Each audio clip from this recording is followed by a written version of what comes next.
Olá, pessoal, estamos iniciando mais uma edição do nosso podcast Gramado Talks, direto dos estúdios da Rádio Gramado FM. Estamos ao vivo pelo 87.5 FM, também ao vivo pelo Facebook, e esse programa fica aqui disponível para você assistir a hora que você quiser, tanto aqui no Facebook, quanto também no YouTube, no canal Kaique Marquez Gramado. Aproveita, assina o canal, já curta, compartilha, isso é muito importante para nós. E segue lá no Instagram, @Kaique Marquez Gramado, para você também ficar antenado com as notícias. Acesse kaiquemarquez.com.br. Lá tem também todas as edições do podcast Gramado Talks. Minha convidada hoje é Marta Rossi, empresária, uma visionária do turismo, dos eventos aqui da nossa região. Prazerzão te receber, Marta. Muito obrigado. Bom dia, Kaique. Muito obrigada pelo convite. Eu que fico feliz com a oportunidade de conversar contigo e conversar com os ouvintes do teu programa Gramado Talk, para contar um pouquinho da gente, um pouco da nossa trajetória, né, e do nosso trabalho, não só por Gramado, mas por todo o turismo gaúcho. Pois é, Marta, quantos anos, né, que vocês estão aí à frente da Rossi Zorzanello, criando eventos importantes para a nossa região. Eu queria que você contasse um pouquinho de como tudo começou. Olha, Kaique, é tempo. Você tem história. No dia 1º de abril, nós fizemos 37 anos. No dia 1º de abril? E a Silvia e eu, na época, quando a gente abriu a empresa e escolheu o dia 1º de abril, a gente sempre dizia que a gente tinha escolhido essa data, porque se não desse certo, a gente até que era uma brincadeira e voltava para os nossos trabalhos. E claro que para a época, a nossa proposta de criar uma empresa de eventos, ela foi arrojada, né? E que ano foi isso? Isso foi 37 anos atrás, me ajuda a calcular. 1988. Isso. Então, nós, a Silvia e eu, na época, trabalhávamos no Hotel Secano. A gente, na verdade, enquanto Hotel Secano, hoje o Secano, a gente ajudou a ampliar o setor, o mercado corporativo para Gramado. Na verdade, fomos nós que trouxemos o mercado corporativo, todos esses eventos começaram a usar Gramado como sede, porque a gente trabalhava na hotelaria. Primeiro eu trabalhei no Serra Azul, depois no Serrano, daí junto com a Silvia, e tinham pequenas salas para reuniões corporativas. E a gente, com o passar do tempo dentro desses hotéis, viu que havia uma demanda muito grande para eventos maiores e que Gramado não tinha capacidade de infraestrutura para atendimento desses eventos. E, na ocasião, junto com o Enoir Zorzanello, hoje falecido, né, faleceu na semana passada, pai do meu sócio, e que era diretor do Hotel Secano, nós começamos a desenhar um projeto de um centro de eventos. E o Hotel Secano, na época, preocupado sempre com o bem-estar, com a qualidade dos serviços, e seu diretor-presidente era o Celso Bertolucci, estava construindo uma garagem para o hotel. E nós sugerimos que, ao invés de construir uma garagem, ele construísse um espaço para eventos maiores.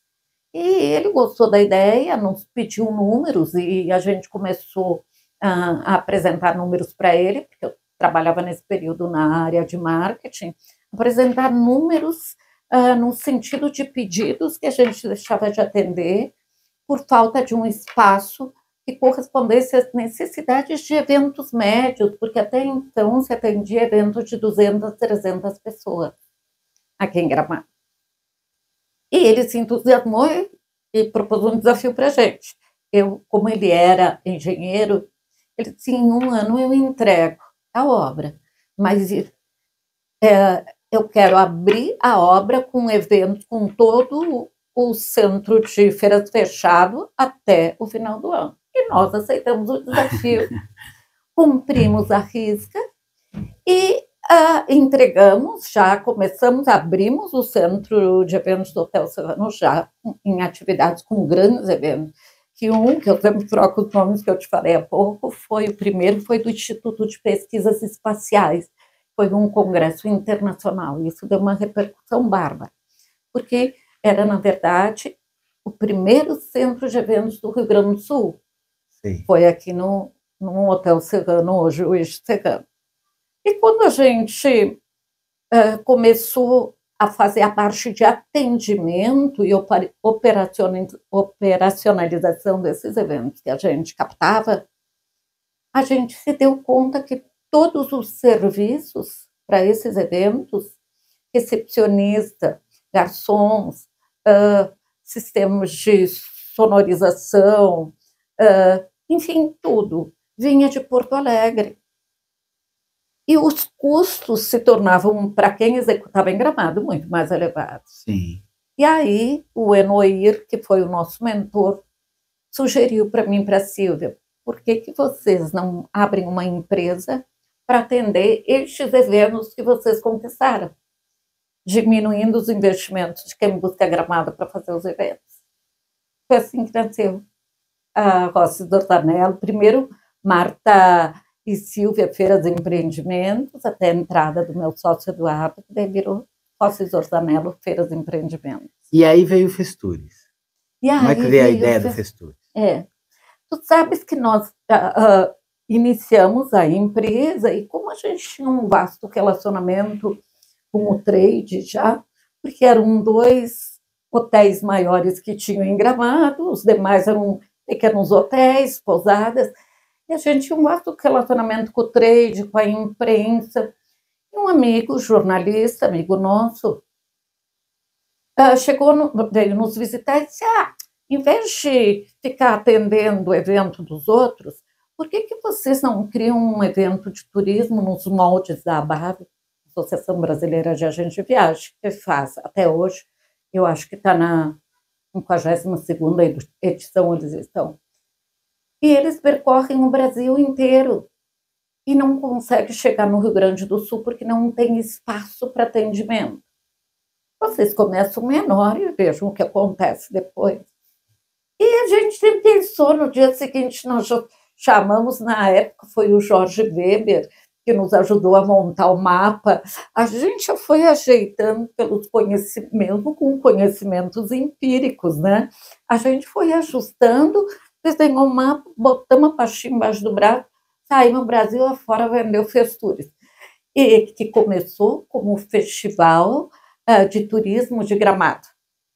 E ele, depois, à medida que nós fomos internacionalizando, para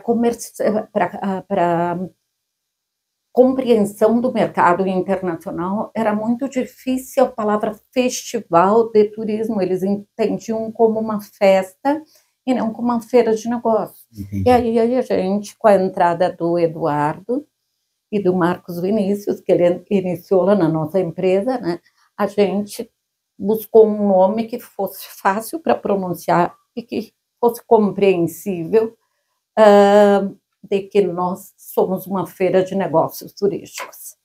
E aí foi só crescendo, né? Cada ano aumentando mais. Hoje é um dos principais festivais de turismo da América Latina. Hoje sim.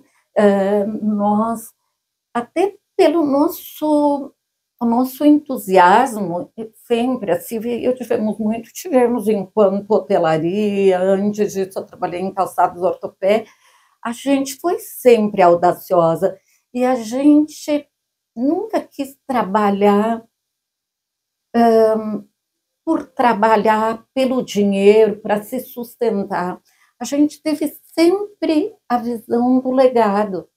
E pouco se falava na época, essas palavras que se tornaram moda, agora propósito, legado.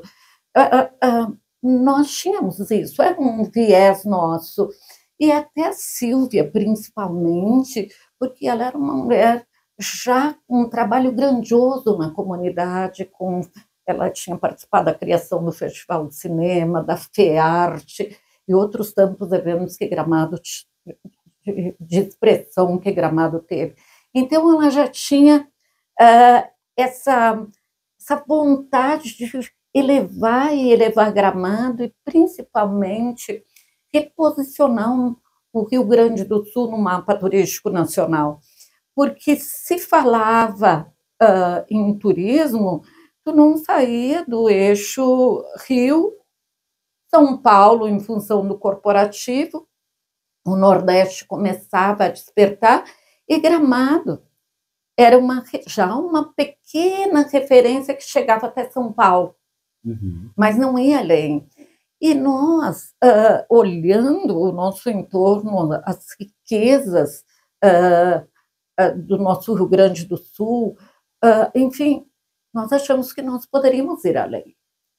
E aí nós criamos um evento, a primeira edição tinha 30 expositores, e ela foi aonde, ali na prefeitura, atrás, hoje é depósito, mas era um pavilhão de feiras, pavilhão de esportes, ali que começou.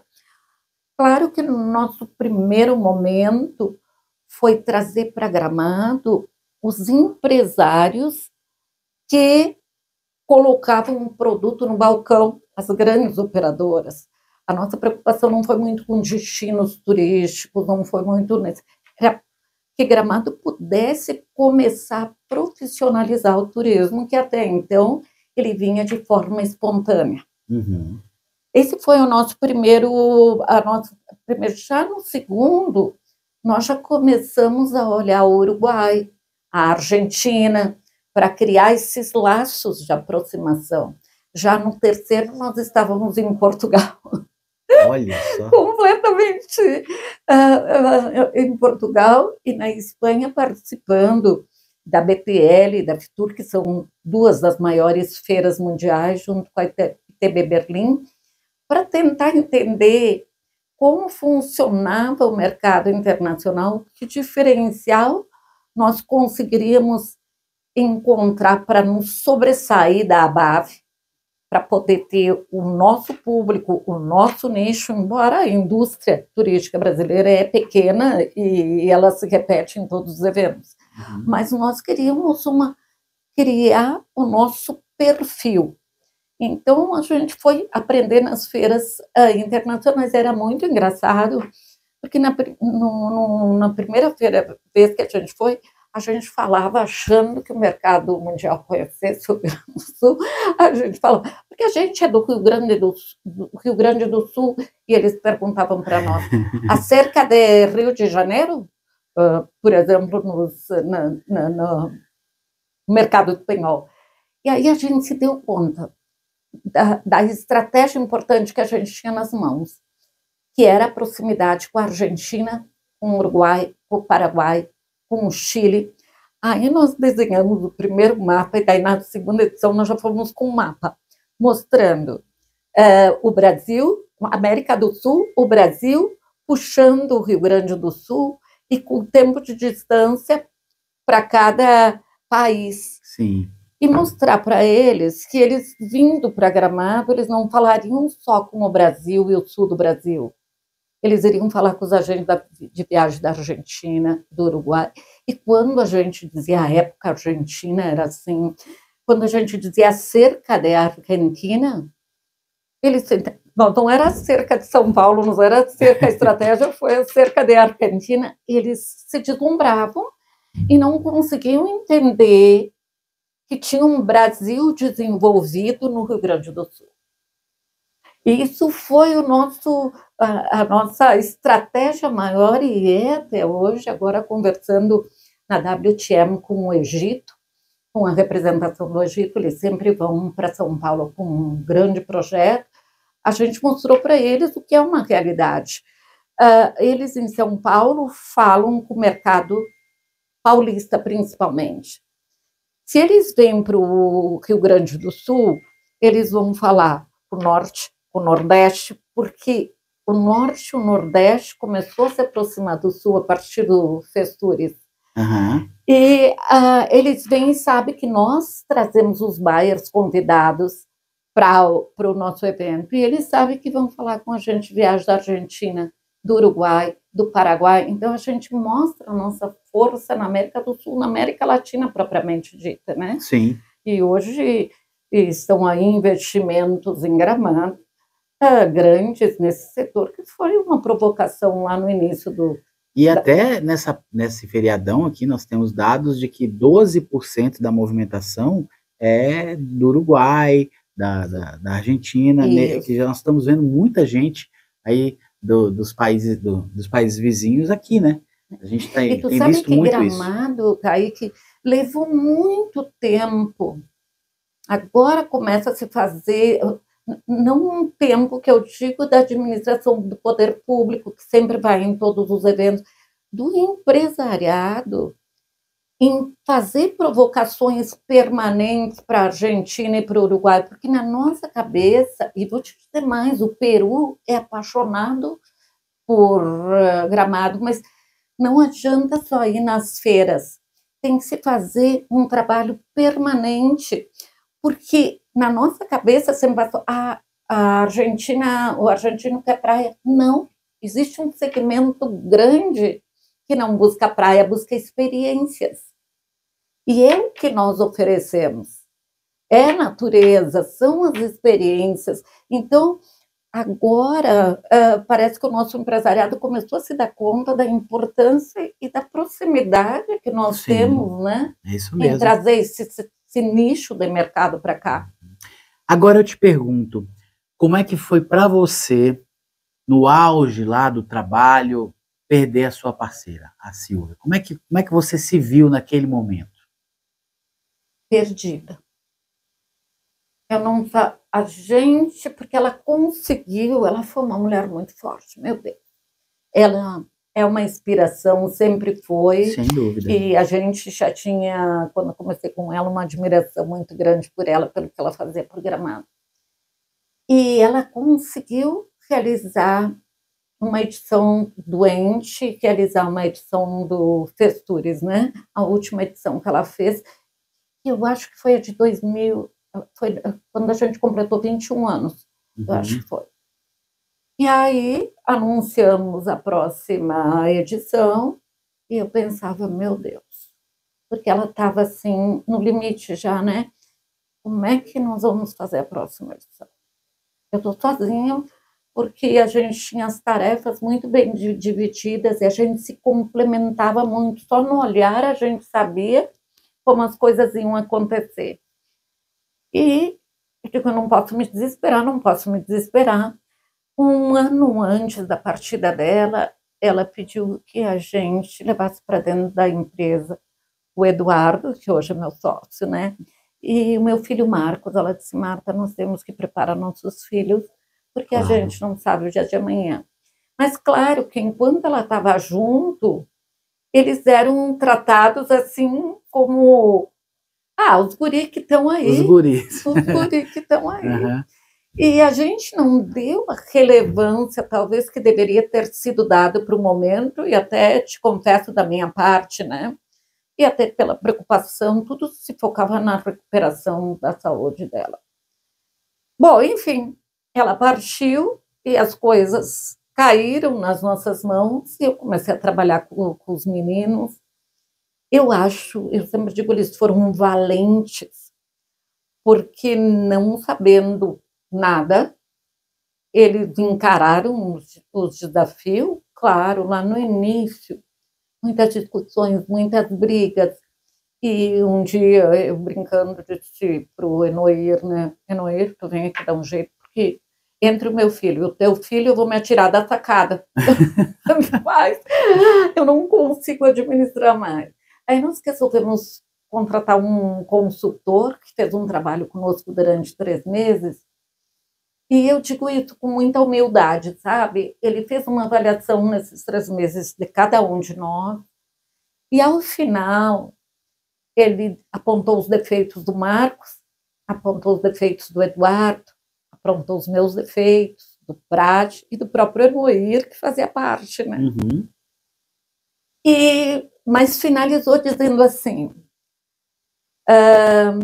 vocês têm que se unir, em outras palavras, e quem não quer se unir tem que sair. O mais resistente era o Marcos. Uhum. E, Marcos, se esse não é o teu propósito, cria um. E a mim, ele disse assim, Marta, quantos anos tu levaste para chegar até aqui? Eu disse, ai, vai sobrar para mim. E aí eu disse, bom, então tu desce todos os degraus e começa a subir os degraus com o Eduardo e com o teu filho, e tu vai ver que vai dar certo. E foi surpreendente, assim, tanto ele quanto o Marcos, enquanto ficaram na empresa, eles internacionalizaram realmente Festures. A internacionalização com força veio através deles. A mudança do nome e uma série de criações novas que nós fizemos, de novos espaços, enfim, a inovação veio com eles. Sim. E me obrigou também a sair da zona de conforto. Da zona de conforto, cara. Uhum. Porque eu tinha que acompanhar eles e tinha que receber o saber deles, como eles aprenderam a receber o meu conhecimento, porque antes eles também não respeitavam o mundo. Então, esse consultor foi a grande diferença para nós. Mas, claro, não adianta uma empresa contratar um consultor se ela não sabe ouvir os conselhos do consultor, né? Sim. E a gente seguiu a risca. E aí houve uma transformação em um ano. E hoje eu te digo, mesmo com o Marcos distante, a gente busca muito conhecimento dele. E o Eduardo é um sócio incrível, é um filho. Uhum. E é um menino extremamente capaz, muito articulado, com grandes ideias. Então a gente somou e a idade hoje não interfere, ao contrário, agrega. E agora vem o Connection, né? O Connection, ele vai ter uma nova edição agora em maio. Qual é a data? A data é de 28 a 31 de maio. Uhum. Inclusive, logo depois da Festa da Colônia, na verdade, né? Acabou a Festa da Colônia, já começa. Já começa o Connection, né? E quais são como é que começou o Connection e quais as novidades para este ano?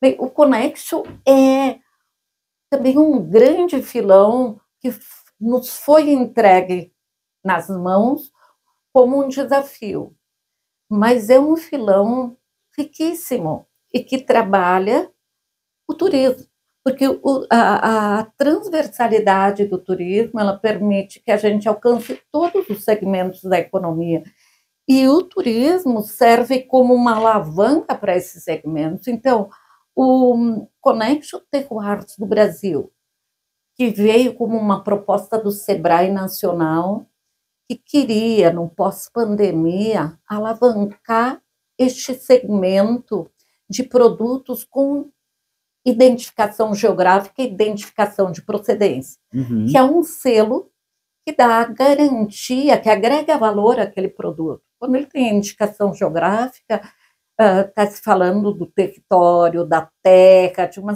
série de coisas que são apropriadas para aquele produto sair daquele jeito.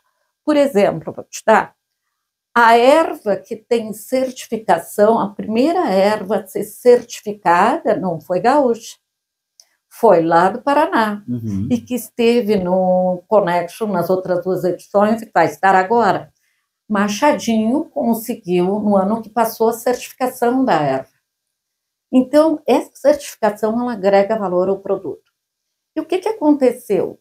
Com a pandemia, era um assunto que se tratava muito fechadamente. Começou com o Rio Grande do Sul e os vinhos gaúchos preocupados, lá 30 anos atrás, começaram a buscar esse selo de certificação para competir com o mercado internacional. E daí vieram outros produtos, o café, os queijos da canastra, mel, uma série de produtos que buscaram a identificação, mas ficava muito a sete chaves. Eu tenho a identificação, eu estou no balcão no supermercado, tu tem que ir lá. E o consumidor, ele não sabia brasileiro o que queria dizer. E o Sebrae, com a pós-pandemia, com a mudança do perfil do consumidor, entendeu que era o grande momento para alavancar esse setor. E esse setor sendo alavancado, ele provoca um desenvolvimento econômico dos territórios que estão produzindo. E que seriam produtos gourmet, não só para um balcão no supermercado, mas para uma bombonière, para um restaurante, para um hotel, seguindo exemplos da Itália, da França, da Espanha. Agora, por exemplo, a gente teve alguns dias em Barcelona e nós estivemos na Itália, e os produtos, as pessoas olham para ver se o produto tem certificação. Olha só. E nós não temos esse hábito, né? Aham. Então, é isso que o Sebrae buscou, fortalecer o empreendedorismo, desenvolver o empreendedorismo voltando para este segmento, o que passaria a trabalhar o artesanato, a agricultura familiar, então, segmentos importantes da nossa economia. E nos propôs esse desafio e entendia que se o evento acontecesse em Gramado, esse evento começaria a falar com o Brasil, porque para Gramado vem o Brasil. Então, se ele acontece só em São Paulo, ele fala com o empresariado de São Paulo. E nos propôs o desafio, e a gente se encantou, porque a gente sentiu que estaria aí uma janela de um evento que não seria um evento pelo evento, e muito menos um evento que eu sempre digo, vamos ganhar dinheiro. Não, vamos deixar um legado, porque a gente, eu acho que passa por aqui com uma missão, e quem tem condições de deixar uma história para que os outros possam continuar, deve fazer isso, e esse é um viés da nossa empresa. Então, nos trouxeram essa proposta, e agora nós vamos para a terceira edição com esse tema, Terroirs do Brasil. Uhum. E a gente está muito feliz, porque nós começamos a época, há 3 anos atrás, com 106 IGs, e hoje já somos quase 150. E as demandas por IGs em 2 anos surpreenderam o Sebrae Nacional. Então, o que a gente busca agora?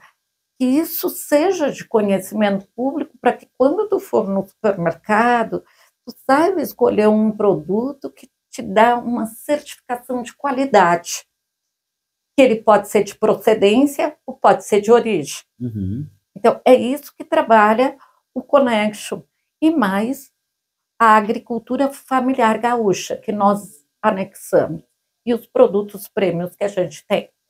E o que vocês aprenderam com a edição do ano passado? Já que estava tudo pronto para acontecer em maio, aí teve aquela catástrofe climática, vocês tiveram que adiar para outubro. Como é que foi tudo isso para vocês? Bom, tu sabe que a gente, primeira coisa assim que passa pela cabeça da gente, vamos cancelar, porque quando houve a pandemia, todo mundo estava igual, mas o transporte parou 14 dias, ou nós não tínhamos perdido pontes, terras, era uma outra realidade. E nós conseguimos fazer o Festures. E, no ano de 2020, foi o primeiro evento do mundo presencial, foi o Festures. Aí, quando aconteceu, eu digo, bom, escolado, a gente já está. O que nós temos que entender é como vai funcionar o modal de logística, porque nós não teríamos o aeroporto. Nós e os nossos expositores vêm do Acre, do Amazonas, de Minas, enfim, vêm de todo o Brasil. Como que nós vamos fazer isso? Quando a gente conseguiu desenhar a logística, e quando a gente conseguiu largar uma pesquisa para os expositores, se eles viriam nas condições que o Rio Grande do Sul estava em termos de logística demorando, e todos responderam que sim, porque tinham ido muito bem na primeira edição. Aí eu digo, bom, vamos largar o evento. O evento vai sair. E foi, inclusive, assim, logo depois teve o Festival de Cinema, aí nós entramos, e isso foi uma recuperação que a gente diz da autoestima de Gramado, né? Sim. Porque a gente tinha ido passado por uma situação, eu sempre digo, até pior que a pandemia.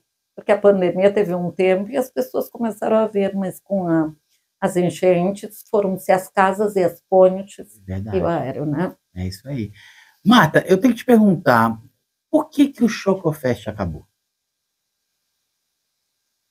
Ai, foram tantas histórias para terminar com o Chocofest, né? Mas, na verdade, assim, o Chocofest ele sempre passou um evento tão lindo, um evento com tanto amor, um evento que transformou o setor chocolateiro, um evento que transformou a Páscoa no Brasil, porque até então se falava de Páscoa pela dor. E esse foi um evento construído com a Associação de Chocolateiros na época, com a Prefeitura Municipal. Quando nós levamos para o secretário, à época de turismo, esse que nos pediu o projeto, e nós falamos para eles queriam um evento de chocolate para fidelizar o nome Gramado em relação à procedência do chocolate, que hoje eles têm um selo de certificação de Sim, procedência. Porque o que estava acontecendo já no Brasil, começavam muitos chocolate caseiro e eles queriam essa identificação caseiro de Gramado. E aí nós levamos a proposta de trabalhar a Páscoa, porque Páscoa todo mundo compra chocolate, né? Então seria mais fácil para falar com o consumidor.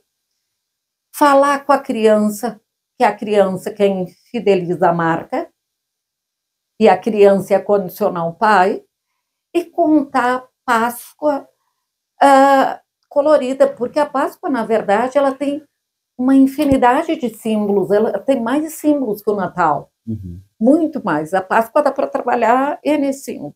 E levamos, foi um evento construído com tanto carinho. Aí, já na terceira edição aqui em Gramado, acho que foi isso, aquelas discussões políticas, partidárias, da época de campanha, decidiram que o evento teria que sair da Páscoa e ser realizado em agosto, porque agosto era o mês do chocolate. A gente não acordou com a decisão. Aí o velhinho Pinto estava inaugurando o centro de eventos de Canela, estava na época, né, o centro que tem hoje, nos chamou e disse, olha, está quase no final, eu prometo que em 4 meses eu entrego para vocês, se vocês levarem a Páscoa para Canela. o Nós levamos, Chocofest. fomos com o Chocofest para Canela, fomos muito, muito bem em Canela, só que ele cresceu tanto que o espaço não comportava mais. E o perigo, porque todo o material que a gente tinha é material Inflamável? inflamável. Se desse qualquer coisa naquele espaço sem recurso, sem... E a gente começou a se assustar, isso com aconselhamento, e a gente foi falar com o novo prefeito, que tinha assumido, se ele construiria ao lado o segundo pavilhão, que era o projeto da época. E ele disse, olha, nós estamos em época de campanha, não consigo fazer isso. Enfim, bom, vamos parar com o Chocofest. Paramos 1 ano, e aí Gramado nos chamou para fazer nesse novo formato que a gente fazia na rua. E nós viemos muito felizes, fazendo o Chocofest na rua. Aí, quando deu o problema do Natal Luz, que o Natal Luz teve que se deslocar, a administração municipal queria que nós nos deslocássemos para o centro de feiras. E a gente disse, não. Foi programado? Não, porque ele vai perder toda ele não tem primeiro o tamanho do Natal Luz, ele não tem os espetáculos com o Natal Luz. A grande atração é o desfile e a rua coberta encantadora. E vai perder todo o seu encanto. E a gente, daí, bom, se vocês não forem para o centro de eventos, não pode mais se ver. Não vamos mais fazer. Aí Nova Petrópolis nos chamou. Aí nós fomos para Nova Petrópolis, e aí em Nova Petrópolis nós fizemos 2 edições, e em 2020 deu a pandemia, e aí a gente tinha construído absolutamente tudo, e a gente perdeu absolutamente tudo. Meu Deus. E aí os investimentos foram muito grandes e a gente não tinha recursos para voltar a começar do zero, porque era um evento que era bancado por nós com um pequeno apoio do poder público, muito pequeno. E aí a gente não teve mais recursos condições financeiras de dar continuidade. Então a gente desistiu, fechou o nosso pavilhão, está ainda lá fechado com todos os elementos lá dentro, e partimos para outras atividades. E está tendo muito sucesso, né? Marta, como é que você está vendo o mercado turístico de Gramado hoje, atualmente? Fala-se muito que o perfil do turista mudou. Qual é a tua visão, na tua experiência, ao longo desses anos? Como é que está o mercado do turismo hoje? Nós tivemos, sim, uma mudança muito grande no perfil do consumidor, o que eu vejo como natural, porque a transformação ela é natural. E Gramado, em cada ciclo, criou produtos que identificaram aquele ciclo e esses visitantes vinham em função do ciclo. Houve o tempo das malhas, então era o grande chamariz para vir a Gramado, comprar as malhas da Anne Rose, da Lucirene. Houve o tempo dos móveis, então vinha todo mundo para Gramado comprar móveis e faziam as suas casas a partir dos móveis de Gramado, que era o luxo. Houve o tempo do chocolate, o chocolate continua até hoje, mas não é mais o carro-chefe. Foi o carro-chefe durante uma vida, foi a grande ferramenta de marketing. Agora são os parques temáticos. Os parques temáticos, eles mexem com diferentes tipos de consumidores, mesmo que os parques temáticos tenham custos elevados nos seus ingressos. E esses custos elevados são muito relativos, eu sempre digo, porque se a gente vai para a Disney, nós não vamos para todos os parques da Disney, a gente escolhe. E as pessoas reclamam que vêm para Gramado e está caro porque querem em todos os parques com valor pequeno, não? Então, esse caro que as pessoas criaram é muito relativo em relação a nada. Por sua vez, os eventos também atraíram outros segmentos de público. Eu sempre digo, a cidade de Gramado ela precisa ser uma cidade para todos. Uhum. Ela não pode excluir. Agora, sim, nós temos que criar estratégias para melhorar algumas situações. Primeiro, não perder a essência da cidade. E isso vem se perdendo porque muitas pessoas vieram de fora. Não que essas pessoas não contribuem com o desenvolvimento, ao contrário, muito. Mas nós não oportunizamos a elas, através do banco da escola, o conhecimento de como a gente vive em Gramado, de como temos que proteger a nossa hortência, de como temos que valorizar o nosso artesanato, de como nós temos que falar com os nossos pais para que levem adiante, que a rua não pode ser maltratada, que a calçada da frente de casa deve ser cuidada, que os nossos jardins devem ter flores, mas tudo isso se faz um trabalho intenso no banco da escola, na minha opinião, né? Que era o que sempre foi feito em Gramado, fazer com que as grandes cabeças não saíssem de Gramado, que ficassem em Gramado pelo grande amor à terra. E isso se perdeu muito nos últimos anos, e isso provocou essas transformações.